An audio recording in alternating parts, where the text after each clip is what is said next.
इथं आपला दही वडा, दही चाट, दही भल्ला तयार आहे। पहा किती सुरेख दिसत आहे।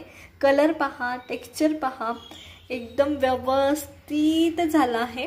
तर आपण ग्रीन चटणी ॲड केली आहे, त्याच्यानंतर चिंचेची चटणी ॲड केली आहे, त्याच्यानंतर आपण गोड दही ॲड केले आहे। तुम्हाला हवं असेल तर डेकोरेशनला तुम्ही थोडीशी पुदिन्याची पाने आणि दही किंवा कोथिंबीरची पाने सुद्धा ॲड करू शकता। तर पहा किती सुरेख झाला आहे आपला दही वडा। तर नक्की ट्राय करा। रेसिपी आवडली असेल तर लाईक करा। नमस्कार मंडळी, मी कोमल तुमच्या सगळ्यांचं आपल्या रेसिपी चॅनलमध्ये खूप खूप स्वागत करते। तर नवीन वर्ष येते आणि ख्रिसमस सुद्धा उद्यापासून सुरू होतोय। तर सगळ्यांघरे छोटी मोठी पार्टी तर होणारच आहे। या पार्टीसाठी लागणारे स्टार्टर्स आणि चाटची रेसिपी आपण आजपासून पाहतोय। तर मी खूप साध्या सिंपल म्हणजे ऑलमोस्ट प्रत्येक घरात आवडले जाणारे चाट आपण करणार आहोत। मग त्याच्यात तुमचे चाट असतील, सँडविच असतील, नाही तर स्टार्टर असतील, हे तिन्ही प्रकार आपण पाहणार आहोत। तर चला तर मग रेसिपीला सुरुवात करूया। तर आज आपण पहिला चाटचा प्रकार पाहतोय तो म्हणजे दही वडे किंवा दही भल्ला। तर अगदी सोपा आहे। कोणती काळजी घ्यायची, दोन्ही चटण्या कशा बनवायच्या, ग्रीन आणि आपली चिंच गुळाची चटणी कशी बनवायची, त्याच्यानंतर पुदिना आणि मेथी कोथिंबीर कशी स्टोर करायची हे सुद्धा सांगितलंय। त्याच्यानंतर दही वडे मऊ होण्यासाठी काय करायचं, दही कसं फेटायचं, ह्या सगळ्या गोष्टी या व्हिडिओमध्ये सांगितल्या। त्याच्यामुळे व्हिडिओ शेवटपर्यंत पहा आणि रेसिपी आवडली असेल तर लाईक करा, शेअर करा आणि सबस्क्राईब करा। चला तर मग रेसिपीला सुरुवात करूया। बनवण्यासाठी तर मी उडीद डाळ घेतलीये। तर ही माझी एक मोठी वाटी उडीद डाळ होती, म्हणजे जवळजवळ पावशेर आहे। तर एक गोष्ट लक्षात घ्या, कमीत कमी 3 ते 4 तास भिजवायला लागते। हवं असेल तर तुम्ही रात्रभर पण भिजवू शकता। तर डाळ भिजवून घेतली मी इथं। जवळजवळ पावशेर डाळ होती, डाळ व्यवस्थित भिजली आहे। आता ही पाणी न घालता शक्य तितकं पाणी कमी घालून बारीक वाटून घ्यायची आहे। कारण आपल्याला हे जसं मेंदू वड्याला वडे करतात तसंच वडे करायचे, तर त्या पद्धतीने आपल्याला डाळ वाटून घ्यायची आहे। चला तर मग मी डाळ वाटून घेते आणि चटण्या सुद्धा बनवायच्यात आपल्याला। चटणी बनवतोय आपण, तर पुदिन्याची चटणी बनवण्यासाठी मी इथं पुदिन्याची पानं घेतलीत आणि कोथिंबीर घेतली। तर हे मी स्टोर करण्यासाठी व्यवस्थित धुवून ठेवले, नासलेले पानं साईडला काढलेत। तर हे स्टोर कसं करायचं हे 1-2 मिनिटात सांगते। तर हे मी स्वच्छ केलीत, नासलेली पानं साईडला काढलेत, दोन्हीची पण कॉटनच्या कपड्यावर टाकायचं। पाण्याचा 1 अंश सुद्धा शिल्लक राहता कामा नये आणि जे तुमचे प्लास्टिकचे डबे असतात त्याच्यात भरून ठेवायची। 15 ते 20 दिवस, महिना सुद्धा जर तुमची शेतातनं वगैरे आली असेल, जस्ट काढली आणि तुम्ही स्वच्छ केली, पॅक केली आहे, तर ती तर 1.5 महिने ते 2 महिने सुद्धा आरामशीर टिकते। एवढं लक्षात ठेवा।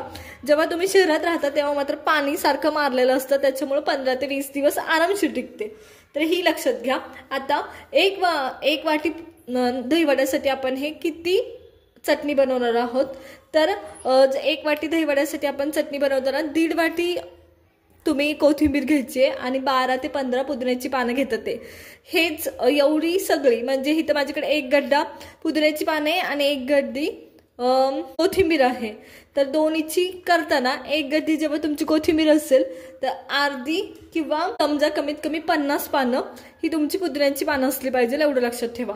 बाकीचं कोणतं साहित्य लागणार आहे आपल्याला, तर पुदिन्याची चटणी बनवताना म्हणजे ग्रीन चटणी बनवताना बाकीचं साहित्य कोणतं लागणार आहे, तर सगळ्यात महत्त्वाचं आईस क्यूब लागणार आहे, ब्लॅकनेस काळपटपणा चटणीला येऊ नये म्हणून।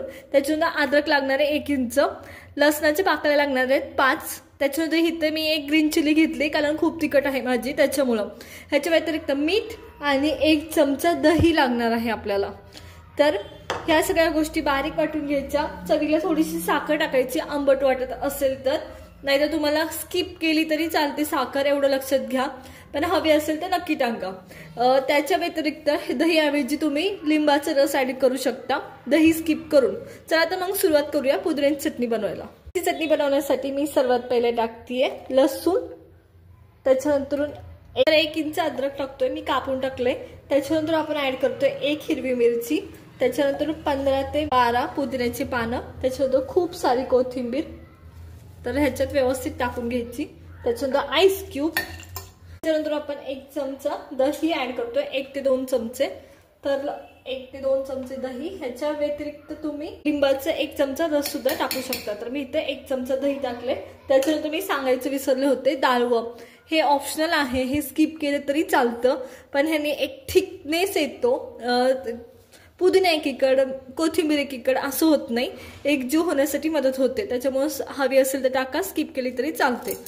आणि पांढरटपणा, जरा थोडीशी जर काळपट चटणी दिसणार असेल इन केस, तर पांढरटपणा म्हणजे एक प्रॉपर ग्रीन कलर डाळवणी सुद्धा येतोय, हे पण लक्षात घ्या. चला तर हे मिक्सरमधून वाटून घेऊया. पीठ मिक्सरमधून वाटून घेऊया. चला तर मग पुदिन्याची चटणी एकदम व्यवस्थित तयार आहे. कलर पहा आणि टेक्स्चर पण खूप छान आलंय. मी तुम्हाला दाखवते माझ्या प्लेटवरचं, हे पहा. टेक्स्चर सुद्धा असंच पाहिजे. स्टोअर करताना सुद्धा तुम्ही आईस क्यूबमध्ये जे पाणी ठेवता आईस क्यूब होण्यासाठी, त्याच्यात स्टोअर करायची. फक्त पाण्याचं प्रमाण जास्त ठेवायचं नाही, कारण हे डीप फ्रीजरला आपण स्टोअर करतो. त्याच्यामुळे जर तुम्ही क्यूब काढला बाहेर तर पाणी पाणी होणार आणि ते यूज करणं म्हणजे दही वड्याला तर त्याचा काहीच उपयोग होत नाही. ते पाण्याचं म्हणजे हिरवं रस्सा वाटतो अक्षरशः. त्याच्यामुळं ठीक, जेवढं घट्ट करून स्टोअर करता येईल तेवढं घट्ट करून स्टोअर करा. चटणी आपली झाली आहे. आता राहिली आपली गोड चटणी. तर एक लक्षात घ्या, गोड चटणी ही ज्याच्या त्याच्या चवीनुसार आंबट, गोड, तिखट असते. तर एक आपण नॉर्मली जी चटणी असते चाटसाठी वापरलेली, ती चटणी आज बनवणार आहोत. तर गोड चटणी बनवण्यासाठी 1 वाटी मी चिंच घेतली आहे. तुम्ही भिजवून घालून ती सुद्धा वापरू शकता, पण ही आपण गॅसवर शिजवणारच आहोत, त्याच्यामुळे मी भिजू घातली नाही. ऑलमोस्ट सगळं चिंचचं निघून जातो गॅसवर शिजवणार असल्यामुळं. 1 वाटी चिंच घेतली तर 1 वाटी गूळ घेतलाय. ह्या दोन्हीचं प्रमाण तुम्ही कमी जास्त करू शकता, काही हरकत नाही. आणि 2 वाटी मी पाणी टाकणार आहे किंवा 1.5 वाटी पाणी. गरज असेल तर तुम्हाला पाणी ऍड करू वाटलं तर केलं तरी चालेल, काही हरकत नाही. आता मसाले मात्र, चटणी जरा व्यवस्थित शिजत आली, चिंचेचा परत निघायला लागला की मग ऍड करणार आहोत. मग चला तर मग हे मी गॅसवर ठेवते. आता चटणी गॅसवर ठेवली व्यवस्थित आणि आता आपण चटणी व्हायची वाट बघणार आहोत. थोडंसं होत आलं की आपण बाकीचे मसाला ऍड करणार आहोत. तोपर्यंत आपण वड्याचं बॅटर तयार करून घेतोय. तर मी जसं आधी सांगितलं की वड्याचं बॅटर करण्यासाठी डाळ भिजवली पाहिजे, तर डाळ माझी भिजून झाली आणि वाटून सुद्धा झाली आहे. चला तर मग ते बॅटर आधी करून घेऊया. हे होईपर्यंत आपल्या डाळीचं वाटण तयार आहे. जी डाळ भिजू घातली होती त्याचं वाटण. ह्याच्या व्यतिरिक्त आपल्याला काय लागणार आहे वडे बनवण्यासाठी, तर ह्याच्या व्यतिरिक्त आपल्याला अद्रक लागणार आहे. त्याच्यानंतर कढीपत्ता जो हाताने मी तोडलाय तो, जिरी, त्याच्यानंतरून हिरवी मिरची आणि चवीनुसार मीठ. ह्याच्यात तुम्ही हवं असेल, नको असेल तर हे स्किप करू शकता, अद्रक स्किप करू शकता. पण चव दहीवडा असेल तर खूप भारी टेस्ट येते, त्याच्यामुळे मी तर म्हणेल नका स्किप करू, पण तुम्हाला हवं असेल तर नक्की स्किप करा. चला तर मग ह्या सगळ्या गोष्टी मी ऍड करून घेते. कढीपत्ता ऍड केलाय सगळ्यात पहिले आपण. त्याच्यानंतरून जिरी ऍड करतेय मी. त्याच्यानंतर अद्रक ऍड करते. अद्रकचे एकदम बारीक तुकडे करून घेतलेत मी, शक्य तेवढे बारीक करून घ्या. हिरवी मिरची तिखट आहे म्हणून मी फक्त एकच ऍड केली आहे, तुम्हाला हवं असेल तर कमी जास्त करू शकता. आणि चवीनुसार मीठ ऍड केलंय. हे एवढं स्मूथ करायचं की आपले वडे हे एकदम मऊ, लुसलुसीत, मऊ जे म्हणतात ना तोंडात केल्यावर विरघळतं, ते ह्याच्यामुळंच विरघळतं जेवढं तुम्ही फेटता. शक्य असेल तर हाताने फेटता, नाहीतर केक फिरवायचं, केकचं बॅटर मिक्स करायचं, जे साधन असतं, साहित्य असतं त्याने मिक्स करा. एकदम व्यवस्थित आता मिक्स करून घ्यायचंय. खूप लूज करायचं पीठ, एवढं लक्षात ठेवा, कारण तुम्ही जेवढं लूज कराल तेवढं वडे मऊ लुसलुसीत होतात, एवढं लक्षात ठेवा. तर इथं आळस करायचं नाही बिलकुल दहीवड्यांमध्ये, नाहीतर मऊ पडत नाहीत दहीवडे, एवढं लक्षात ठेवा. कारण ते तोंडात गेल्यावर विरघळावे असं वाटत असेल तर पीठ मात्र व्यवस्थित मिक्स करून घ्यायचं. या पद्धतीने हात दुखला पाहिजे मिक्स करून. आपण चटणी या पद्धतीने झाली आपली. आपण जेवढं प्रमाण ठेवलं होतं तेवढं, तर मी ह्याच्यात थोडंसं पाणी ऍड करते. आणि आपण तुम्हाला हवं असेल तर मी एकदम थोडं अर्धी वाटी पाणी ऍड केलंय, तुम्हाला हवं असेल तर आणखी करा. आणि त्याच्यानंतर आपण मसाले ऍड करतोय. तर मी इथं जिरेपूड टाकते, भाजलेली जिरेची पूड, तर एक अर्धा चमचा टाकली आहे. आणि चटणी टाकली आहे, तुमच्या चवीनुसार तुम्ही कमी जास्त करू शकता. चटणी सुद्धा मी अर्धा चमचाच टाकली आहे, ह्याच्यापेक्षा जास्त नाही. चटणी व्यतिरिक्त तुम्ही काळे मिरे सुद्धा, अर्धी चटणी अर्धी काळे मिरे असं सुद्धा करू शकता. गरज वाटली तर आणखी पाणी ऍड करू शकता. पण आपण हे गाळून घेणार आहोत आणि परत काय होतं की त्याचा सगळा पल्प काढण्यासाठी परत पाणी ऍड केलं जातं. म्हणून आता मी खूप पाणी ऍड करत नाही, हवं असेल तर तुम्ही परत करू शकता. आता हे 2 मिनिटं असंच मी शिजवून घेणार आहे मसाले टाकल्यानंतरून, आणि मग आपण हे गाळून घेणार आहोत। चवीनुसार मीठ सुद्धा ऍड करते। तुम्हाला हवं असेल तर सेंधव मीठ टाका, माझ्याकडे आता नाही येते म्हणून मी आपलं नेहमीच्या वापरातलं व्हाईट मीठ टाकलंय। आता ही चटणी ऑलमोस्ट होत आली आहे, 2 मिनिटं ठेवणार आहोत आणि गाळून घेणार आहोत। तर इथं मी हे पूर्ण हे चिंचेची चटणी गाळून घेतली आहे। तर ही आपली चिंचेची चटणी रेडी आहे। तर या पद्धतीने गाळून घ्यायची, त्याला वेळ लागतो। जसं जसं हे वरचं पल्प निघतो त्याच्यात एक्स्ट्रा पाणी टाकून तुम्ही आणखी ही व्यवस्थित यूज करू शकता, ह्यातलं जरा सुद्धा वेस्ट काही जात नाही। आणि राहिलेला चोथा तुम्ही दुसऱ्या दिवशी भांडी घासण्यासाठी, विशेषतः पितळेची भांडी घासण्यासाठी यूज करू शकता। तर या पद्धतीने हे काढून घ्यायचं। चला तर मी सगळी चटणी काढून घेतली आहे। आता आपण दही वड्याचं दही बनवूया।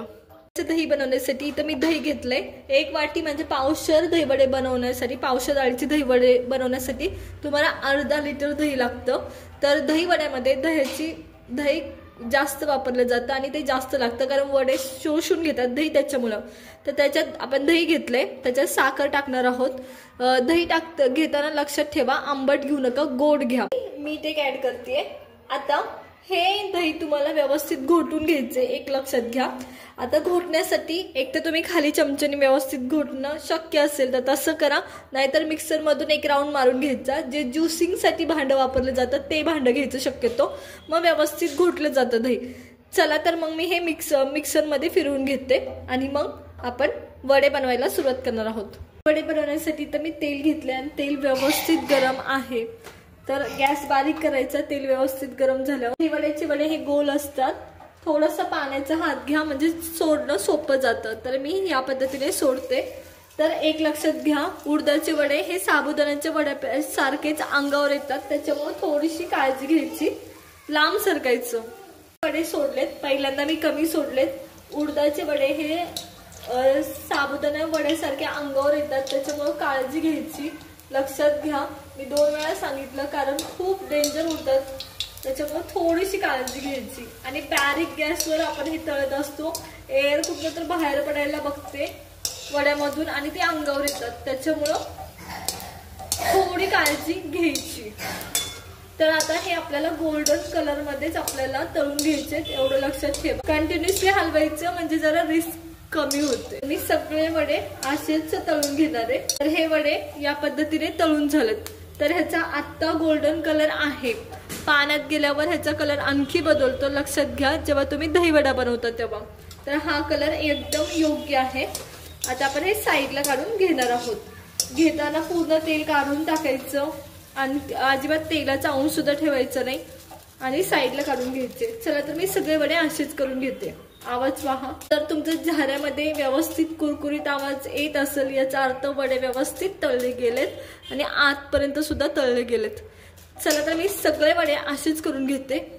वडे आपले गोल्डन कलर मध्ये व्यवस्थित मी तळून घेतलेत। तर आता हे आपल्याला पाण्यात ठेवायचे 10 मिनिटं कमीत कमी। तर इथं मी मिठाचं पाणी घेतले। तर हे वडे पाणी सख्ख होईपर्यंत आपल्याला ठेवायचे। तर मी ह्याच्यात वडे टाकून ठेवतेय आणि ह्याचा कलर बदलतो बरं परत। तुम्हाला असं जरी वाटत असेल की आपण खूप गोल्डन कलरवर वडे तळलेत, तर कलर मात्र थोडासा व्हाईट पडतो, एवढं लक्षात ठेवा।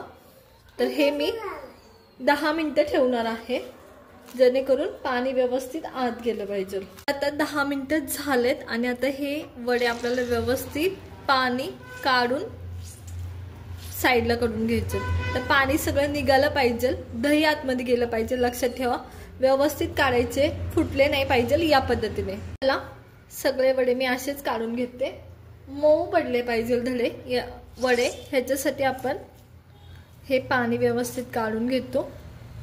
तर चला सगळ्या वड्यातलं पाणी मी असंच काढून घेतो। हे वडे मी सगळे पाणी काढून साईडला काढून घेतले।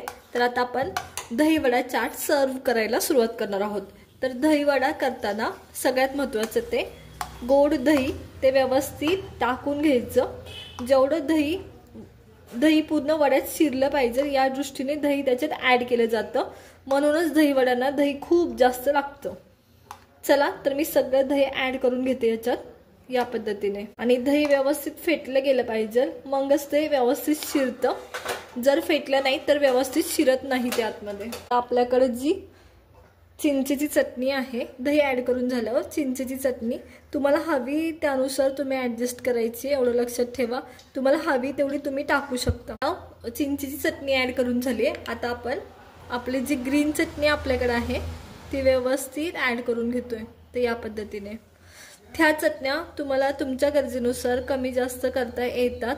तर मी माझ्या दृष्टीने कमी जास्त करते, तर तुम्हाला हवं त्या पद्धतीने तुम्ही करू शकता. झाल्यानंतरून थोडीसं लाल तिखट भुरभुरायचं वरनं. आता थोडंसं जिरेपूड या पद्धतीने, थोडासा चाट मसाला आणि हे आपला दहीवडा रेडी. तर पहा किती सुरेख दिसत आहे. म्हणून मी चटण्या ह्या थोड्या थोड्या ॲड करत होते कलर कॉम्बिनेशन व्यवस्थित दिसण्यासाठी. तर पहा किती सुरेख झाला आहे. नक्की ट्राय करा. एकदम झटपट असा आपला दहीवडा तयार आहे. तर पहा किती सुरेख झाला आहे. तर तुम्हाला आजची दहीवड्याची रेसिपी कशी वाटली हे आम्हाला कमेंट करून नक्कीच सांगा. त्याचबरोबर आणखी कोणता चाटचा प्रकार तुम्हाला पाहायला आवडेल हे सुद्धा आम्हाला कमेंट करून सांगा. आणि तुम्ही पण दहीवडे बनवून पहा कसे झाले हे आम्हाला कमेंट करून नक्कीच सांगा. चला तर भेटूया मग नवीन रेसिपी सोबत. तोपर्यंत धन्यवाद.